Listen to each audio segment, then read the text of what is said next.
Ayan, nag-charge ha. Oo nga, no? Tapos, ang maganda dyan, hindi siya nagka-bull-bull. Kasi, parang spring type siya.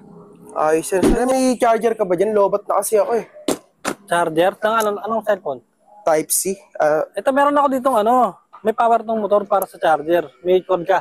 Wala, boss eh. Meron ako, sakto. Lagi ako ready. Tignan mo naman. Type-C din to, sakto. Ang kaganda nga dito, pang motorcycle talaga to. May parang spring siya. Hindi siya nagkakabaluktot-baluktot, nagkabulbul sa motor mo. Kasi meron siyang, ganyan, naka-spring type siya. Ayos yan ah. Diba? Charge ko yung cellphone mo. Ubat na. Ano pinapanood mo? Sa ano? Kaya pala, mabilis ka talaga malulobot. Charge natin yan. Ayun ang maganda dyan, kahit tatak-atakin mo, okay lang kasi nag-ano siya, kahit gaano kahaba.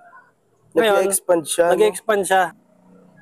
Ayan, nag-charge ha. Oo nga, no? Tapos, ang maganda dyan, hindi siya nagka-bull-bull.